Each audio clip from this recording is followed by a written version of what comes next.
There is so much in life that I don't understand, and that's okay. Despite sometimes being frustrated, as we all are from time to time, I'm okay with the questions, and I'm even better with the divine mystery. I think for the most part, people today are not interested in religion, but they are curious and eager as ever for answers when it comes to the hard questions of life. Who am I? What is the meaning of life? How can God allow suffering? What should I do with my life? Today, we make room in our lives for God to do a new thing in us. In his time in the wilderness temptation, Jesus was offered all the power of ruling all the nations and all the peoples of the earth. Jesus took another route, and following Jesus means that we are called to do the same. You might think that you don't want to rule the world, but everybody wants more control over our own world, over our own life. Hear anew these lines from a Tears for Fears song.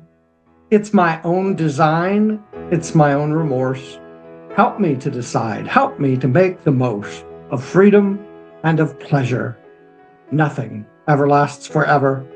Everybody wants to rule the world. Because of the fickleness of our experiences and the frailty of our existence, our travels are rarely even keel.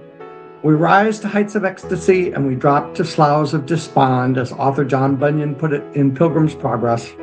We ride the roller coaster with its cheers and fears, and some of them are deeply disturbing. Yet in the midst of it all, God will do a new thing through us and in us when we seek to give up control, to give up power over others, and to simply seek God's will for our lives as Jesus did when Jesus was tempted. This is not an attitude of indifference about the world. Jesus was not passive, and Jesus did not opt out of society. Rather, Jesus' very human temptations call us to find a balance in our lives so that we become better people and make room for God's ways in us.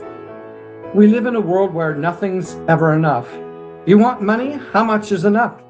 How much would make you happy? I tell you, if you can't find happiness now, you won't find it if you have $1 million. If you aren't happy with the stuff in your lives right now, you aren't going to be happy no matter how much stuff you have. We all aspire to more control over our lives, but how much power and control is enough? I tell you, even if you were President of the United States, you would never feel that you have enough power. God's new thing lies in a different direction. A direction of less, not more. A direction of letting go and letting God. We don't have all the answers, and that's okay. But keep asking the questions. There's so much power in our faith, in continuing to put one foot in front of the other and leading with love.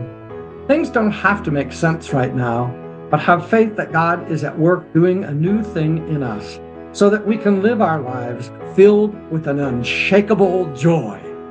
God makes us a way in the wilderness and provides streams of refreshment in the midst of our desert.